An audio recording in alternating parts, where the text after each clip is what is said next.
It's almost a law of the universe that a bigger a company gets, the more they start to take advantage of their customers, especially if they have a monopoly. And unfortunately, this may have happened to my favorite fitness tracker, the Whoop. If you don't know what Whoop is, it's a band that goes on your wrist and tracks all of your health data, such as your sleep, your heart rate, and your steps. It's unique in that it doesn't have a watch face like a Garmin or an Apple, and you never have to take it off even to charge it. There's nothing quite like it, or nothing quite as convenient. And I've used almost every type of health tracker, from smartwatches, rings, to even a sleep pad. That one was bad. But about a month ago, during their launch of their Whoop 5.0, they lied to everyone. But I still ended up buying it. You see, the Whoop 5.0 is an upgrade to the existing Whoop 4.0. And traditionally, they've promised that with every upgrade, you get it for free when your yearly membership renews. It's been on their sales pages, their podcasts, everywhere, basically forever, until it was quietly removed right before the launch of their 5.0. With the new 5.0 generation came improvements in the hardware, the battery life, and overall features, which I was pumped about. Now, I know some of you think health trackers are gimmicks, are marketing BS. I get that. From my poll last week, only about a third of you use them, which is absolutely crazy to me. I love getting insights into how my resting heart rate decreases with training, how my diet and sleep impact my recovery, and how my VO2 max is climbing after consistently working out.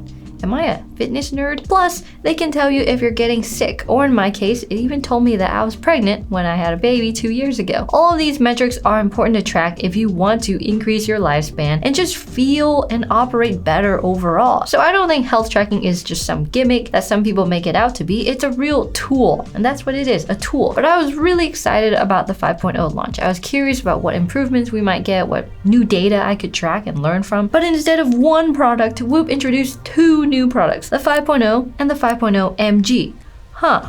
That's interesting. The first one, the 5.0, comes with a much better battery life. So instead of 7 days, you now get 14. Sounds pretty good. Less charging just makes everything better, and that was my biggest complaint about the Apple Watch, is that you have to charge it every single day. But wait, a battery life is it? That's all the upgrades? What about the new features? Now, there's something else that made it even worse too, but first, we need to talk about the 5.0 MG version, the new top-of-the-line offering from Whoop. And boy, this one made me angry. All of the newer features, besides the battery life, are now gated behind the MG tier. So if you already have the 4.0, you still get the 5.0 for free when your membership renews, but if you want the MG version, get ready to shell out some serious dough. This new tier was Whoop's sneaky way of delivering their promise of the free upgrade to the 5, while locking all the new features behind a higher price tier. And when I say higher price tier, we're talking about a hefty $359 a year over the base price at $200 and the peak tier at $240.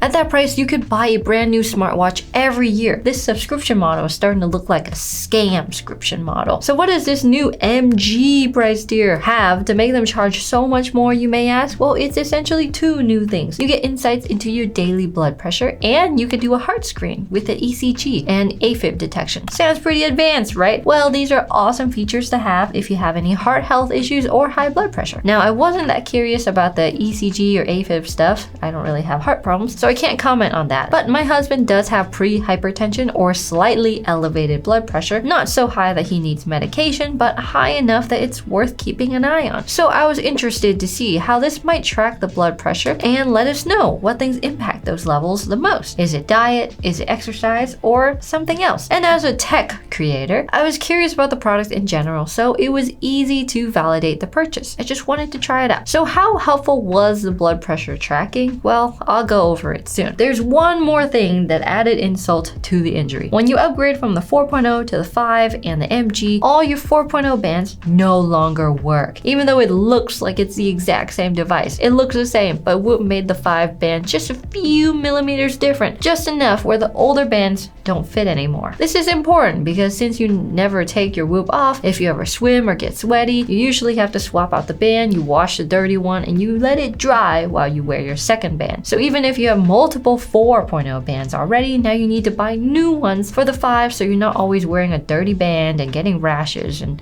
stuff like that. And the bands aren't cheap. They're sitting at $50 a pop. So now we've spent $359 for 2 people to upgrade to the MG and paid for an extra band for each of us. Was it worth the money? That is so much money. It's so much. So looking at the device itself, it does look a little nicer. They added a shiny look to the metal part of the band, probably so everyone can see you wear the MG version and then want it too. It's almost like they're trying to turn it into a low-key status symbol, but I do have a couple of complaints. The first is that the bands are so inconsistent. Sometimes they're perfectly tolerant and other times they aren't. They just slide right off. The ones that I got are super frustrating and finicky. The device tends to slip off the band easily, and this bar doesn't even hook on as well, and it's annoying. My 4.0 bands had a more friction fit, so it could stay on better and the bar snapped on tighter. So it's pretty annoying to take on and off and swap out the band, even though you have to do that like every day. But a bigger issue is the device itself, or rather its accuracy when you're working out. When you're running or biking or whatever, you typically track your heart rate to see if you're in the right zone or not. But with the MG, I found it likes to jump up and down a lot more erratically when recording my heart rate, especially at the beginning of a workout. It'll go to 130 and then 155 and then back to like 108, even if my workout was the same. I thought I was going crazy, so I wore a Garmin watch at the same time on the other side, and it did everything a lot more accurately. Now, I never had this problem with the previous 4.0. It wasn't until I tried the 5.0 MG that this became a problem. I was able to fix it, but I had to start wearing my band ultra tight to get the heart rate to stop jumping around. It's a bit more uncomfortable to wear while working out now, which sucks. It's like I paid more for a device that performs worse. And it's not just me. The 5.0 MG has a real hardware problem. In a video from the Quantified Scientist, he mentions how the 4 and the 5 have the same sensors, but the MG has new sensors that are actually less accurate. So it really is a case of spend more and get less. But wait, what about all those new features you mentioned? Did you actually see any positive results with blood pressure tracking? Well, I did test out all the new features. The ECG was super easy to do. You just hold down the sides while running it in the app, and you sit still and you get a proper report. This came back healthy, and I thought to myself, wait, that's it? That's all? I paid money for that? If you have heart problems, maybe this is super important, so let me know if you benefit from this. The blood pressure tracking, on the other hand, I have some mixed feelings about. So to use it, you actually need a manual blood pressure cuff first. Now, I didn't understand why you would need a manual one when your Whoop should track it with the new hardware and the new software. But then I realized Whoop probably wants a manual measurement for two reasons. One, they need to cover their booty. If Whoop tells you your blood pressure is healthy, but it actually isn't, it could open them up to lawsuits if someone wore it, assumed their blood pressure was good when it really wasn't, and then they had a heart attack. Yikes, gotta cover your butt. Number two, since this technology is so new, it feels like we're training the software more than the software is benefiting us, but we have to pay to do that. Yeah, you gotta love that. I'll get more into why I think this soon, because after my husband and I took our manual scores using a blood pressure device at the gym, we saw that he did in fact have slightly elevated blood pressure. So we now get to see how accurate Whoop's measurements are moving forward by comparing it with the manual test. So over the next few days, Whoop would give us blood pressure ranges that are just laughable. Laughable because the range is super wide. For example, on the second day, he got a systolic, the top number, of 114 to 134 and a diastolic of 73 to 83. Both of these ranges are so wide, you can't actually tell if you're healthy or elevated or not, or who knows. We kept tracking real data points about twice a week and training the Whoop band to hopefully become more accurate. So instead of learning from the Whoop, we actually learned from just using the manual blood cuff on what things made it go down to a healthy range. It wasn't eating healthy or sleep or exercise even. The biggest thing tied to lowering his blood pressure was getting more steps.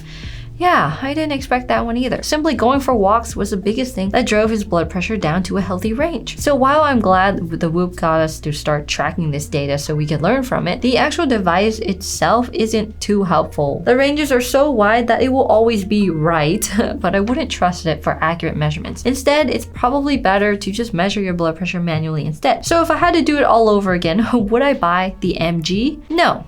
Just flat out no, even if you have blood pressure issues. We'll probably both downgrade to the normal 5 next year when it refreshes, or maybe it's time to look at some of those competitors coming up because they are popping up. And I do plan on checking them out to find a brand that doesn't actually take advantage of its customers. Thanks for watching my tech rant, and check out this video here. And I can't wait to try out Polar and Garmin and whoever else is gonna make these things.